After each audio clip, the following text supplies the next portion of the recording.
Hallo ihr Homos, willkommen im schönsten Keller von ganz Osttirol. Beziehungsweise willkommen vor dem schönsten Keller von ganz Osttirol. Heute gibt es eine kurze Studiorundtour.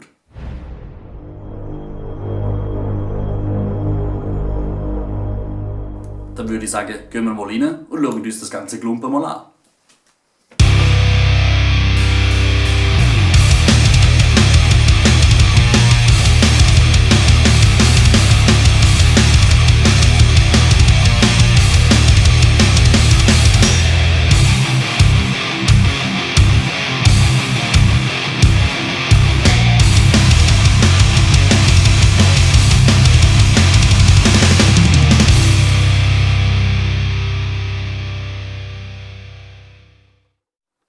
Ja, jetzt haben wir mal einen ersten Einblick hinter die Kulissen vom Monotonus Studio gekriegt.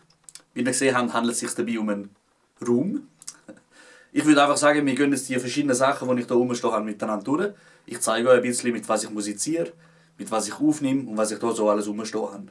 Ich werde dabei aber nicht wirklich ins Detail gehen, weil wenn ich bei jedem Teil und jedem Gerät ins Detail gehe, dann dauert das wieder 3 Stunden. Und das will sich keiner anschauen. Dann würde ich sagen, fangen wir mit der Gitarre an. Und bei der Gitarre, da zeige ich euch jetzt die schönste und die beste Gitarre überhaupt. Schon klar, jetzt werden viele sagen, ja, aber eine Gitarre, das ist doch individuell. Ich meine, da hat jeder seine eigenen Geschmäcker und seine eigenen Vorlieben, was eine Gitarre haben muss und was sie können muss und wie sie tönen soll. Nein! Das hier ist die schwärzeste, die böseste und die beste Gitarre überhaupt. Es handelt sich hier dabei um ESP LTD, Black Metal, Black Satin. Schaut euch das Ding mal an. Geiler geht's nicht mehr. Matt schwarz, kein unnötiger Firlefanz, ein Volume-Regler, fertig. Das Tremolo habe ich auch abgenommen, weil das brauche ich nicht. Mit dem spiele ich am meisten, mit dem nehme ich am meisten auf, weil das ist mein Baby. Und da hätte ich meine Epiphone, das ist ein Special 2. Nehme ich aber selten her, weil die tönt mittlerweile nicht mehr so, wie ich mir das so vorstelle. Aber so für rockige Sachen, punkige Attitüden, ja, geht es auch noch ganz gut. Hier ist mein Bass. Das ist ein BC Rich. Welcher ist das? Der BC Rich Warlock. Also da kannst du richtig Krieg machen und mit dieser Axt kannst du auch einen über den Grind ziehen und der ist hinüber. Auch ein sehr schönes Ding. Das einzige Problem, was ich habe mit meinen kleinen Fingern, kann ich nicht Bass spielen. Also ich kann auch keinen Bass spielen, ich spiele Bass, als würde ich Gitarre spielen und dementsprechend tönt es dann auch, aber ich brauche eigentlich Bass nur ein bisschen zur Unterstützung. Richtiger Black Metal hat keinen Bass, richtiger Black Metal muss einfach nur böse sein. So.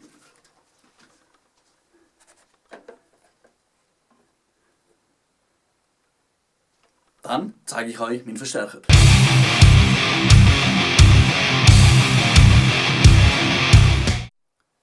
Beim Verstärker, bei meinem Amp, handelt es sich um einen Randall Diablo RD100 und hier die Randall 4x12er Box.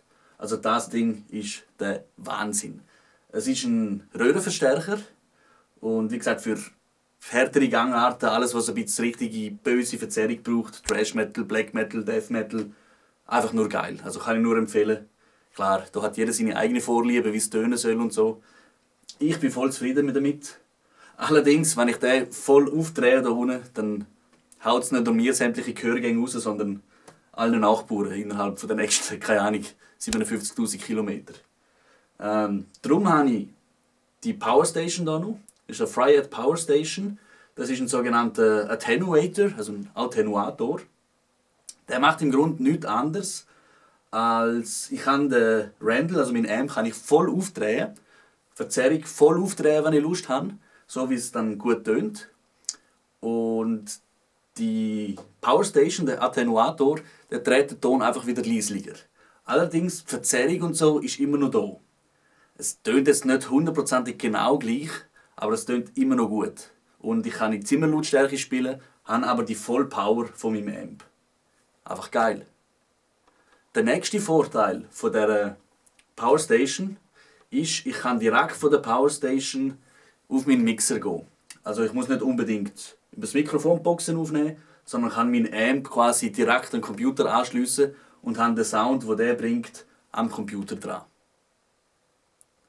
Sollte ich dann aber doch einmal die Box aufnehmen mit Mikrofon, dann nehme ich meistens... Ich muss aufpassen. Shure SM57. Ein perfektes Mikrofon. Ich bin zufrieden damit. Mehr muss ich dazu nicht sagen. Zum Gitarre-Amp aufnehmen, geil. So, dann würde ich mal sagen, schauen wir mal meine Installation am Computer an. Schauen wir mal an, wo das Ding angeschlossen ist, wie ich aufnehme und was für Software ich hier verwende.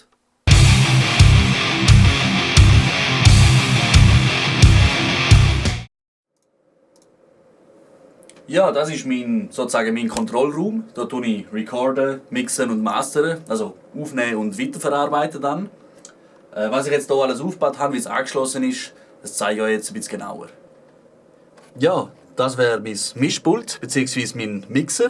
Es ist ein Alto Professional Live 802. Da kommen sämtliche Spuren rein. Mikrofon, Gitarre, Bass und halt alles, was ich so anschliesse. Von dem geht es weiter zu meiner Soundkarte. Es ist eine Tascam US 386. USB-Soundkarte.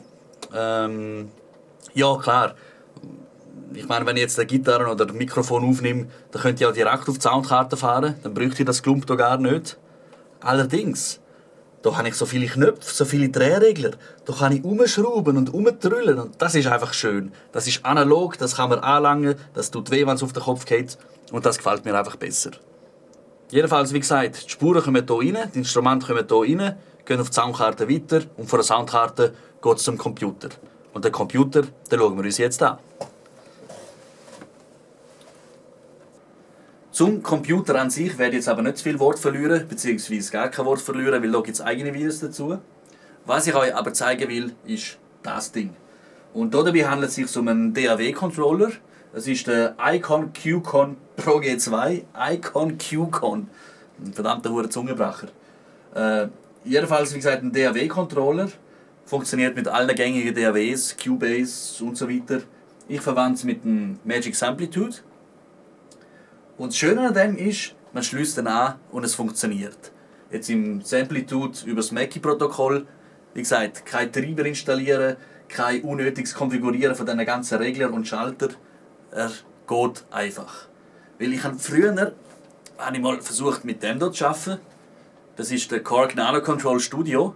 Das ist im Grunde genommen das gleiche wie das Ding, nur halt kleiner und ungenauer. Und ich musste jeden verdammten Scheissknopf einzeln programmieren. Jeden von diesen huren Regler musste ich eingeben, was macht er und jede Knöpfe, alles. Ist mir dann zu blöd geworden. Vor allem auch, weil er nicht so genau ist. Darum habe ich dann auf den hier gewechselt. Obwohl für mobile Anwendungen kann ich den immer noch empfehlen. Ist auch ein ganz gutes Ding. Aber wie bei dem, geil. Vor allem, es sind motorisierte Regler.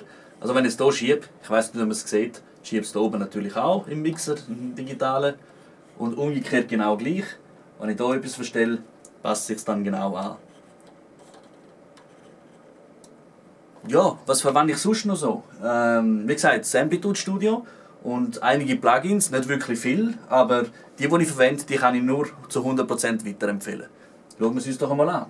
Zum einen Drums, Schlagzeug. Ich bin zu doof zum Schlagzeug zu spielen. Ich habe zwar hier, vielleicht habt ihr das gesehen, in der Rundplecke hinten steht mein E-Schlagzeug, so das MIDI-Schlagzeug, aber selbst für das Ding bin ich einfach zu dämlich. Darum habe ich mir das Toontrack Studio gekauft. Also das Toontrack EZ, der EZ-Drummer. Ein wirklich geiles Plugin.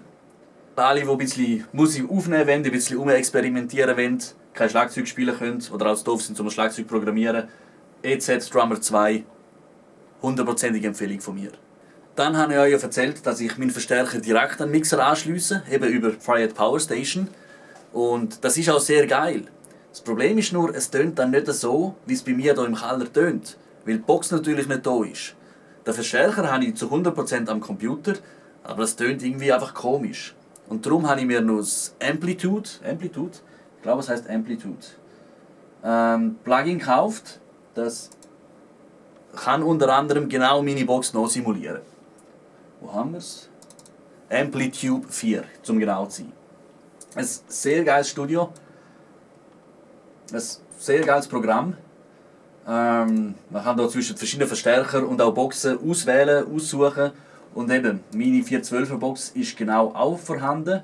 Da heisst sie zwar vom Dimebag Darrell, die 412er, aber es ist genau die und sie tönt auch so. Also wenn ich meine Gitarre digitalisiere und die Box dazu schalte, dann tönt es genau so, wie ich es hier im Keller habe. Und genau das habe ich wollen. Ein kurzer Überblick, glaube ich, wie ich so aufnehme und so. Jetzt weiss ich nicht, ob ich noch etwas vergessen habe. Das Pedalboard.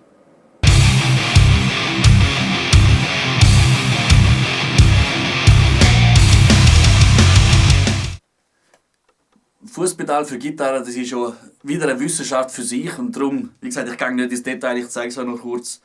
Meins sieht ganz einfach aus, ich habe 3 Sachen und mehr brauche ich auch nicht. Ich habe zwar im Schrank noch etwa 20 andere Pedale, die sind aber nach wie vor dann wieder weggegangen. Weil, wie gesagt, was braucht es mehr? Einmal einen Tuner, dann habe ich hier von ISP so einen Noise Reduction, einen sogenannten Dezimator. Also wer das noch nicht kennt, der sollte sich mal darüber informieren. Das kann ich nur empfehlen. Überhaupt. Und hier haben wir von Boss ein Pedal, um ein bisschen Hall und ein bisschen Delay reinzubringen. Gut. Einfach, klein, perfekt.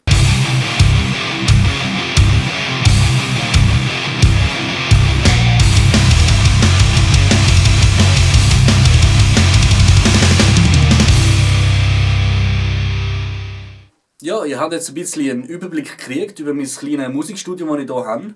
Jetzt wisst ihr auch, wie ich aufnehme, was ich für Gegenstand brauche dazu. Also ich habe Gitarre, von der Gitarre geht es ins Pedalboard, vom Pedalboard geht es in Amp, von Amp geht es in Attenuator, in die Powerstation, von der Powerstation geht es weiter in Mixer, vom Mixer geht es in die Soundkarte und von der Soundkarte geht es in den Computer und am Computer tue ich alles verarbeiten und dann veröffentlichen. Da merke ich habe noch gar nicht veröffentlicht. Ich wüsste gar nicht, was ich für Musik mache oder wie es so tönt. Aber das kommt sicher noch. Jedenfalls, wenn ihr zu irgendeinem Gerät Fragen habt oder da ein eigenes Video dazu wollt, mache ich das gerne. Jetzt mache ich den Ellbogen und sage ciao zusammen.